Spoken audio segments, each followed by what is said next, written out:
तो आखिर क्या कारण था कि अक्षरा सिंह और पवन सिंह का जो है ब्रेकअप हुआ था? ये सवाल वहाँ पर होना चाहिए था, लेकिन ये सवाल भी नहीं। पहली पत्नी थी नीलम सिंह, उन्होंने जो है आत्महत्या क्यों किया था? पवन सिंह और ज्योति सिंह साथ क्यों नहीं दिखते हैं? साथ कब दिखेंगे?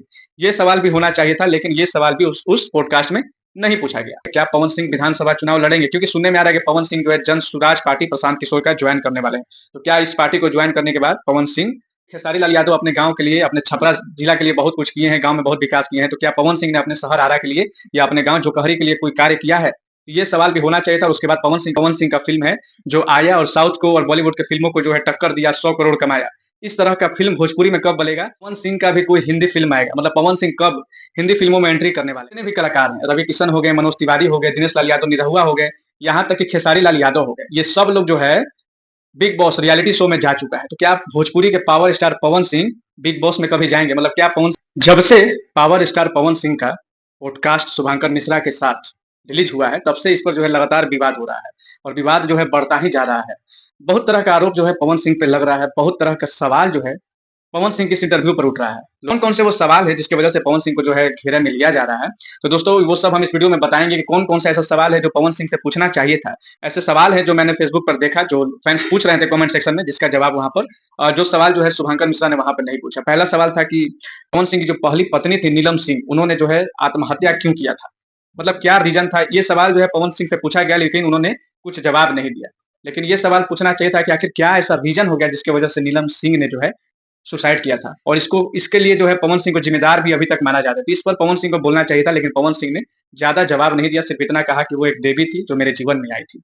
इतना ही जवाब उन्होंने दिया, और पहले भी ये जवाब और भी मीडिया को और भी इंटरव्यू में वो दे चुके हैं। तो पहला सवाल ये था। अक्षरा सिंह से रिलेटेड ये सवाल कि अक्षरा सिंह से ब्रेकअप क्यों हुआ? अक्षरा सिंह के सवाल भी शुभंकर मिश्रा ने पूछा, लेकिन पवन सिंह ने उसका कोई खास जवाब नहीं दिया। लेकिन ये सवाल बनता था कि आखिर अक्षरा सिंह से पवन सिंह का ब्रेकअप क्यों हुआ? ये जो इतना छीछा लेदर हुआ था, जो इतना कंट्रोवर्सी विवाद हुआ था पवन सिंह और अक्षरा सिंह के बीच में, तो आखिर क्या कारण था कि अक्षरा सिंह और पवन सिंह का जो है ब्रेकअप हुआ था? ये सवाल वहाँ पर होना चाहिए था, लेकिन ये सवाल भी नहीं हुआ। पवन सिंह का जो दूसरा शादी हुआ ज्योति सिंह से, तो आखिर क्या ऐसा रीजन है, क्या कारण है कि ज्योति सिंह से भी उनका मैटर जो है, उनका रिश्ता जो है खराब हुआ, और वो भी मैटर जो है तलाक तक पहुंच गया, कोर्ट तक पहुंच गया। वो बात अलग है कि अभी दोनों पैचअप हो चुका है। अगर पैचअप हो भी गया है तो पवन सिंह और ज्योति सिंह साथ क्यों नहीं दिखते हैं? साथ कब दिखेंगे? ये सवाल भी होना चाहिए था, लेकिन ये सवाल भी उस पॉडकास्ट में नहीं पूछा गया। क्या पवन सिंह लोकसभा का चुनाव लड़े थे, वो तो हार गए, तो क्या पवन सिंह विधानसभा चुनाव भी लड़ेंगे? ये सवाल भी होना चाहिए था कि क्या पवन सिंह विधानसभा चुनाव लड़ेंगे? क्योंकि सुनने में आ रहा है कि पवन सिंह जो है जन सुराज पार्टी प्रशांत किशोर का ज्वाइन करने वाले हैं। तो क्या इस पार्टी को ज्वाइन करने के बाद पवन सिंह विधानसभा चुनाव लड़ेंगे, या फिर अगला 5 साल वो वेट करेंगे और 2029 में फिर से जो है लोकसभा का ही चुनाव लड़ेंगे? ये सवाल भी होना चाहिए था, लेकिन ये सवाल भी नहीं हुआ कि पवन सिंह ने अपने शहर आरा के लिए क्या किया है। लोग कहता है कि खेसारी लाल यादव अपने गांव के लिए, अपने छपरा जिला के लिए बहुत कुछ किए हैं, गांव में बहुत विकास किए हैं, तो क्या पवन सिंह ने अपने शहर आरा के लिए या अपने गांव जोकहरी के लिए कोई कार्य किया है?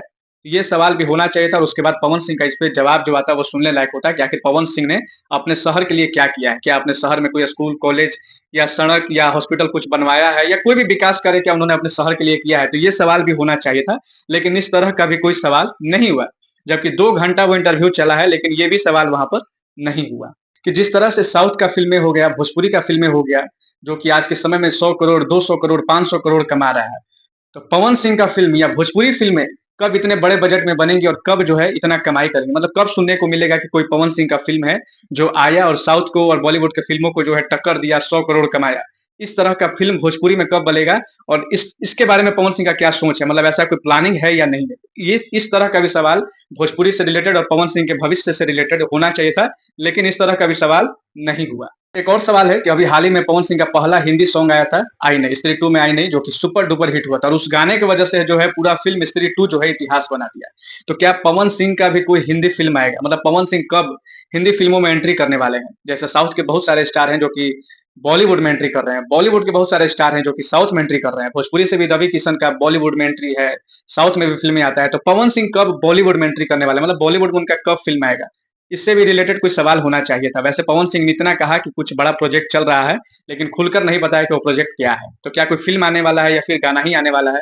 लेकिन सवाल ये होना चाहिए था कि क्या कोई बॉलीवुड में भी पवन सिंह एंट्री करेंगे या नहीं करेंगे? भोजपुरी में जितने भी कलाकार हैं, रवि किशन हो गए, मनोज तिवारी हो गए, दिनेश लाल यादव निरहुआ हो गए, यहाँ तक कि खेसारी लाल यादव हो गए, ये सब लोग जो है बिग बॉस रियलिटी शो में जा चुका है। तो क्या भोजपुरी के power star Pawan Singh big boss में कभी जाएंगे? मतलब क्या पवन सिंह के फैंस जो हैं उनको पवन सिंह को बिग बॉस में देखने को मिलेगा? क्योंकि हर कोई चाहता है कि पवन सिंह जिस मिजाज के हैं, थोड़ा सा एग्रेसिव है, एंग्री एंग्री मैन दिखाई देते हैं, तो हर कोई चाहता है, पवन सिंह के फैंस भी चाहते हैं, उनके विरोधी भी चाहते हैं कि पवन सिंह जो है बिग बॉस में जाए। इस तरह का सवाल होना चाहिए था कि क्या बिग बॉस में पवन सिंह जाएंगे, जाने का कोई प्लान है या नहीं है, ये सवाल होना चाहिए था, लेकिन ये सवाल भी नहीं हुआ।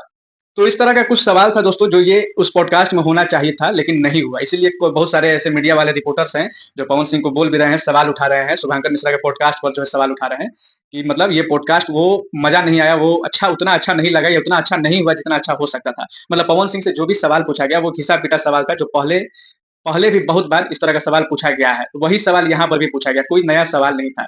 अगर मैंने जो यहाँ पर गिनती कराया है सवालों का, अगर इस तरह का सवाल वहाँ पर पॉडकास्ट में अगर पूछा जाता है और इसका जवाब भी पवन सिंह अगर खुल के देते, तो वो पॉडकास्ट और देखने लायक होता, और वो पॉडकास्ट मतलब एक इतिहास रच देता पवन सिंह का वो इंटरव्यू। लेकिन इस तरह का कोई सवाल हुआ नहीं।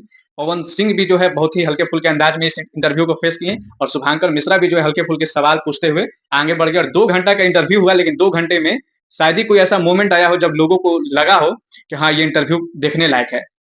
इससे बढ़िया जो है खेसारी लाल यादव का इंटरव्यू हुआ था, उसमें बहुत सारा ऐसा मोमेंट था जब जो खेसारी लाल यादव ने जवाब दिया था, तो वो इंटरव्यू लगा था कि हाँ भैया लेवल का हो रहा है। लेकिन पावर स्टार पवन सिंह का इंटरव्यू और बड़ा हो सकता था, लेकिन हुआ नहीं। ना उन्होंने खेसारी लाल यादव पर खुल के जवाब दिया, ना उन्होंने अक्षरा सिंह पर खुल के जवाब दिया, ना उन्होंने ज्योति सिंह पर खुल के जवाब दिया, ना उन्होंने अपनी पत्नी पहली पत्नी पर खुल के जवाब दिया। मतलब किसी भी विषय पर जो है उन्होंने खुल के जवाब दिया ही नहीं है, बस घुमा फिरा कर जो है सवालों का जवाब वो देते रह गए। शायद यही कारण है कि लोगों को, खास करके विरोधियों को, एक मौका मिल गया बोलने का कि ये जो पॉडकास्ट जो है, जो कि पवन सिंह का अब तक का सबसे बड़ा पॉडकास्ट था, ये और भी बड़ा हो सकता था, और भी ऐतिहासिक हो सकता था, लेकिन ये हुआ नहीं। बाकी आप लोग इस पर क्या सोचते हैं? और ये कुछ सवाल ऐसे थे जो मैंने सोशल मीडिया पर देखा, जो कमेंट सेक्शन में लोग पूछ रहे थे कि ये सवाल पवन सिंह से पूछना चाहिए था, लेकिन शुभंकर मिश्रा शायद इतना समय भी नहीं है कि उन्होंने इतना पढ़ने का टाइम मिला होगा। जो जो उन्होंने पढ़ा उसमें से कुछ कुछ सवाल उन्होंने पवन सिंह से पूछा था। तो ये कुछ सवाल था जो पवन सिंह से पूछना चाहिए था, लेकिन नहीं पूछा गया। बाकी इस पर आप लोग क्या सोचते हैं?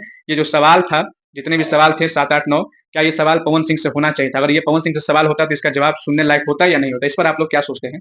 अपना राय जो है कमेंट बॉक्स में दीजिए, और उम्मीद करते हैं कि फिर कभी अगर भविष्य में पवन सिंह इंटरव्यू देते हैं किसी भी न्यूज वाले को, किसी भी, या तो नेशनल चैनल को या यूट्यूबर को, किसी को भी, तो उम्मीद है कि इतने सारे 10 गो सवाल है, 10 में से 1-2 सवाल तो जरूर पूछा जाए और पवन सिंह इसका खुल के जवाब दे, ताकि फैंस को भी लगे कि हाँ कुछ राज से पर्दा उठा। अभी तक तो कोई राज से पर्दा उठा नहीं, राज पे जो पर्दा गिरा था अभी भी पर्दा जो है गिरा ही हुआ है। बाकी इस पर आप लोग क्या सोचते हैं? कैसा लगा ये वीडियो और कैसा लगा ये सवाल? अपना राय जो है कमेंट बॉक्स में दीजिएगा। वीडियो अच्छा लगा होगा तो वीडियो को जम के लाइक कीजिएगा, कमेंट कीजिएगा, वीडियो को जो है शेयर कीजिएगा, और चैनल को सब्सक्राइब नहीं किए तो चैनल को सब्सक्राइब कीजिएगा।